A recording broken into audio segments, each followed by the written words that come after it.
ಇಲ್ಲಿ ನೋಡಿ ಯಾರೋ AM ಅಂತ ಕಿಚ್ಚಿದ್ದಾರೆ, ಜೊತೆಗೆ ಒಂದು ಹಾರ್ಟ್ ಸಿಂಬಲ್ ಕೂಡ ಇದೆ. ಸೊ ಬನ್ನಿ, ಯಾರೋ ಪುಣ್ಯಾತ್ಮ ಇಲ್ಲಿ ತನ್ನ ಹೃದಯನೇ ದೊಡ್ಡದಾಗಿ ಕಿತ್ತಿಟ್ಬಿಟ್ಟಿದ್ದಾನೆ ಇಲ್ಲಿ ಆರ್ ಅಂತ ಹೇಳಿ. ಸೊ ನಮ್ಮ ದೇಶದಲ್ಲಿ ಏನು ಪ್ರಾಬ್ಲಮ್ ಅಂತ ಹೇಳಿದ್ರೆ, ಹಿಸ್ಟಾರಿಕ್ ಪ್ಲೇಸಸ್ಸು ಕೈಗೊಂದು ಕಾಲ್ಗೊಂದು ಸಿಗುತ್ತೆ, ಅದ್ರ ವ್ಯಾಲ್ಯೂ ನಮ್ಮ ಇಂಡಿಯನ್ಸ್ಗೆ ನಿಜವಾಗ್ಲೂ ಗೊತ್ತಿಲ್ಲ.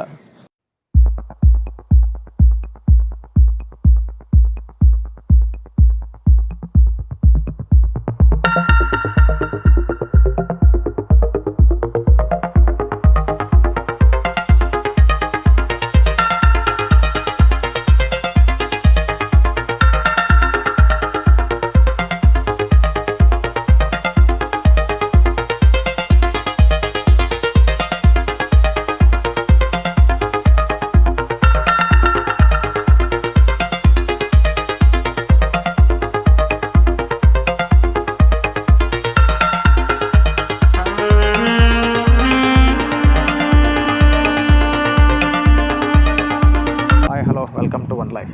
ಸೊ ನಾವಿವತ್ತು ಮಂಗಳೂರಿನ ಸುಲ್ತಾನ್ ಬತ್ತೇರಿಯಲ್ಲಿದ್ದೀವಿ. ಸುಲ್ತಾನ್ ಬತ್ತೇರಿ ಅಂತ ಹೇಳಿದ್ರೆ ವಯನಾಡಲ್ಲಿರೋ ಸುಲ್ತಾನ್ ಬತ್ತೇರಿಗೆ ಕನ್ಫ್ಯೂಸ್ ಆಗಬೇಡಿ. ಸೊ ಇದು ಬಂದು ಮಂಗಳೂರಲ್ಲಿರೋಂಥ ಸುಲ್ತಾನ್ ಬತ್ತೇರಿ. ಸೊ ಇದ್ರ ವಿಶೇಷ ಏನಪ್ಪ ಅಂತ ಹೇಳಿದ್ರೆ, ಟಿಪ್ಪು ಸುಲ್ತಾನ್ ಬ್ರಿಟಿಷರನ್ನು ತಡೆಯೋದಕ್ಕೋಸ್ಕರ ಇಲ್ಲೊಂದು ವಾಚ್ ಟವರ್ನ ಕಟ್ಟಿಸಿದ್ದಾನೆ. ಸೊ ನಾವು ಅದ್ರ ಮುಂದೆನೇ ನಿಂತಿದ್ದೀವಿ. ಈ ಸುಲ್ತಾನ್ ಬತ್ತೇರಿಯನ್ನು ಚಾಲುಕ್ಯರು, ಹೊಯ್ಸಳರು, ಬ್ರಿಟಿಷರು ಹಾಗೆ ಟಿಪ್ಪು ಸುಲ್ತಾನ್ ಕೂಡ ಇದನ್ನು ಆಳಿದ್ದಾನೆ. ಸೊ ಬನ್ನಿ, ಸುಲ್ತಾನ್ ಬತ್ತೇರಿನ ಒಂದು ರೌಂಡ್ ಹೊಡ್ಕೊಂಡು ಬರೋಣ, ಹೇಗಿದೆ ನೋಡೋಣ.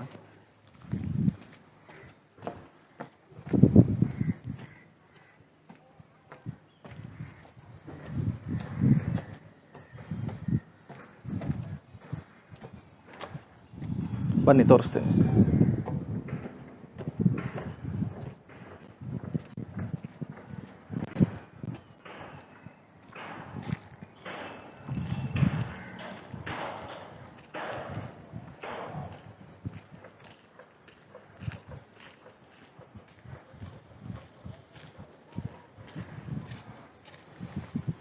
ಸೊ ನಾವಿವಾಗ ಏನು ನಿಂತಿದ್ದೀವಿ, ಇದು ಬಂದು ಸುಲ್ತಾನ್ ಬತ್ತೇರಿಯ ಟಿಪ್ಪು ಸುಲ್ತಾನ್ ಕಟ್ಸಿರೋ ವಾಚ್ ಟವರ್ನ ಮೇಲ್ಭಾಗದಲ್ಲಿದ್ದೀವಿ.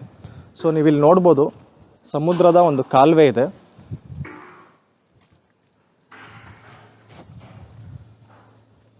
ಟಿಪ್ಪು ಸುಲ್ತಾನ್ ಇದೇ ಪ್ಲೇಸಲ್ಲಿ ಏನಕ್ಕೆ ಈ ವಾಚ್ ಟವರ್ನ ಕಟ್ಸ್ತಾ ಅಂತ ಹೇಳಿದ್ರೆ, ಸೊ ಟಿಪ್ಪು ಸುಲ್ತಾನ್ನ ಪ್ರಮುಖ ವೈರಿಗಳು ಅಂತ ಹೇಳಿದ್ರೆ ಬ್ರಿಟಿಷರು ಮತ್ತು ಇತರ ರಾಜ್ಯದ ರಾಜರುಗಳು. ಸೊ ಮುಖ್ಯವಾಗಿ ಬ್ರಿಟಿಷರ ಹಡಗುಗಳು ಈ ಮಾರ್ಗವಾಗಿ ಮಂಗಳೂರಿಗೆ ಎಂಟ್ರಾಗಬೇಕಾಗಿತ್ತು. ಇದು ಸಮುದ್ರ ಹಾಗೂ ಸಮುದ್ರ ವ್ಯಾಪಾರದ ಮುಖ್ಯ ಸ್ಥಳ ಆಗಿದ್ದರಿಂದ ಶತ್ರುಗಳು ಯಾವುದೇ ಅವರ ಹಡಗುಗಳು ಈ ಕಾಲುವೆ ಮುಖಾಂತರನೇ ಬರಬೇಕಾಗಿತ್ತು. ಸೊ ಆ ರೀತಿ ಬರ್ತಕ್ಕಂಥ ಹಡಗುಗಳನ್ನ ಸೊ ಇದೇ ಜಾಗದಲ್ಲಿ ತಡೆ ಹಿಡಿದು ಅದನ್ನು ಶತ್ರುಗಳನ್ನು ನಾಶ ಮಾಡಬೇಕು ಅಂತ ಹೇಳಿ ಟಿಪ್ಪು ಸುಲ್ತಾನ್ ಇದೇ ಸ್ಥಳನ ಚೂಸ್ ಮಾಡ್ಕೊಂಡಿದ್ದಾನೆ. ಟಿಪ್ಪು ಸುಲ್ತಾನ್ ಎಷ್ಟು ಬುದ್ಧಿವಂತ ಅಂತ ಹೇಳಿದ್ರೆ, ಇವಾಗ ನಾನು ಏನು ನಿಲ್ತಿದ್ದೀನಿ ಸುಲ್ತಾನ್ ಬತ್ತೇರಿ ಮೇಲೆ, ಸೊ ಇದ್ರ ಕೆಳಭಾಗದಲ್ಲೇ ತನ್ನ ಶಸ್ತ್ರಾಸ್ತ್ರಗಳು ಮತ್ತು ಗನ್ ಪೌಡರ್ಸ್ನ ಇಡೋಕ್ಕೋಸ್ಕರ ಒಂದು ಸ್ಥಳ ಮಾಡ್ಕೊಂಡಿದ್ದಾನೆ. ಮತ್ತು ಈ ಸ್ಥಳದಿಂದ ಮೈಸೂರಿಗೆ 2 ಸುರಂಗ ಮಾರ್ಗಗಳಿದೆ. ಸದ್ಯಕ್ಕೆ ಈ ಸುರಂಗ ಮಾರ್ಗಗಳು ನಮಗೆ ನೋಡೋಕ್ಕೆ ಸಿಗಲ್ಲ. ಸೊ ಯಾಕಂದರೆ ಆರ್ಕಾಲಜಿಕಲ್ ಡಿಪಾರ್ಟ್ಮೆಂಟ್ ಅವರು ಅದನ್ನು ಬೀಗ ಹಾಕಿ ಬಂದ್ ಮಾಡಿದ್ದಾರೆ. ಸೊ ಮಂಗಳೂರಿನ ಬೋಳಾರಲ್ಲಿರ್ತಕ್ಕಂಥ ಈ ಸುಲ್ತಾನ್ ಬತ್ತೇರಿ ಏನಿದೆ, ಇದರ ಮೂಲ ಹೆಸರು ಬಂದು ಸುಲ್ತಾನ್ ಬ್ಯಾಟರಿ ಅಂತ. ಸೊ ಕಾಲಕ್ಕೆ ಉಚ್ಚಾರಣೆ ರಾಂಗ್ ಆಗಿ ಅದು ಸುಲ್ತಾನ್ ಬತ್ತೇರಿ ಆಗಿದೆ. ಸೊ ವಯನಾಡಲ್ಲಿರೋಂಥ ಅಂದರೆ ಕೇರಳದ ವಯನಾಡಿನ ಸುಲ್ತಾನ್ ಬತ್ತೇರಿ ಬೇರೆ, ಈ ಮಂಗಳೂರಿನ ಸುಲ್ತಾನ್ ಬತ್ತೇರಿ ಬೇರೆ. ನೀವೇನಾದರೂ ಮಂಗಳೂರಿಗೆ ಬರ್ತೀರಾ ಪ್ರವಾಸಿಗರು ಅಂತ ಹೇಳಿದ್ರೆ, ಬರೀ ಬೀಚು ಮತ್ತು ಟೆಂಪಲ್ಸ್ ಅಷ್ಟೇ ಅಲ್ಲ, ಈ ಥರ ಹಿಸ್ಟಾರಿಕಲ್ ಪ್ಲೇಸಸ್ ಕೂಡ ತುಂಬ ಇದೆ. ಸೊ ಬನ್ನಿ, ಇದು ಎಂಟ್ರಿ ಫೀಸ್ ಏನೂ ಇಲ್ಲ, ಮೇನ್ ರೋಡ್ ಪಕ್ಕದಲ್ಲೇ ಇದೆ. ಸೊ ಬಂದು ವಿಸಿಟ್ ಮಾಡಿ, ಸಮುದ್ರದ ಒಳ್ಳೆ ವ್ಯೂ ಇದೆ, ಹಿಸ್ಟಾರಿಕಲ್ ಪ್ಲೇಸು, ಬಂದು ಎಂಜಾಯ್ ಮಾಡಿ. ಸೊ ವೀಕ್ಷಕರೇ, ನಾನು ನಿಮಗೆ ಕಳೆದ ವೀಡಿಯೋಗಳಲ್ಲೂ ಯಾವಾಗಲೂ ಹೇಳ್ತಾ ಇರ್ತೀನಿ, ಈ ಥರ ಯಾವ್ದಾದ್ರು ನೀವು ಪ್ರವಾಸಿ ತಾಣಗಳಿರ್ಬೋದು ಅಥವಾ ಹಿಸ್ಟಾರಿಕಲ್ ಪ್ಲೇಸಸ್ಗೆ ಬಂದರೆ ಸೊ ಯಾವುದೇ ವಸ್ತುಗಳನ್ನ ಹಾನಿ ಮಾಡಬೇಡಿ ಅಂತ. ಬನ್ನಿ, ನಿಮಗಿಲ್ಲಿ ಸುಂದರವಾದ ಕೆಲವು ಕೆತ್ತನೆಗಳಿದೆ. ಸೊ ನಿಮ್ಗೆ ತೋರಿಸ್ತೀನಿ ಹೇಗಿದೆ ಅಂತ. ಸೊ ಇಲ್ಲಿ ನೋಡಿ, AF ಅಂದ್ಬಿಟ್ಟು ಯಾರೋ ಕೆತ್ತಿದ್ದಾರೆ. ಸೊ ಜೊತೆಗೆ ಒಂದು ಹೃದಯದ ಮಾರ್ಕ್ ಕೂಡ ಇದೆ. ಸೊ ಬನ್ನಿ ಹಾಗೆ ಇಲ್ಲಿ ನೋಡಿ, RV ಅಂತ ಯಾರೋ ಕೆತ್ತಿದ್ದಾರೆ. ಇಲ್ಲಿ ನೋಡಿ ಯಾರೋ AM ಅಂತ ಕಿಚ್ಚಿದ್ದಾರೆ, ಜೊತೆಗೆ ಒಂದು ಹಾರ್ಟ್ ಸಿಂಬಲ್ ಕೂಡ ಇದೆ. ಸೊ ಬನ್ನಿ, ಯಾರೋ ಪುಣ್ಯಾತ್ಮ ಇಲ್ಲಿ ತನ್ನ ಹೃದಯನೇ ದೊಡ್ಡದಾಗಿ ಕಿತ್ತಿಟ್ಬಿಟ್ಟಿದ್ದಾನೆ ಇಲ್ಲಿ ಆರ್ ಅಂತ ಹೇಳಿ.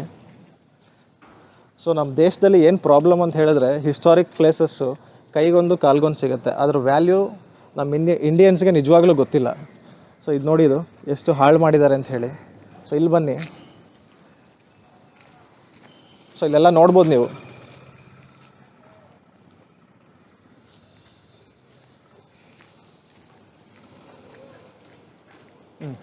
ಇಲ್ಲಿ ನೋಡಿ, ಇಲ್ಲಿ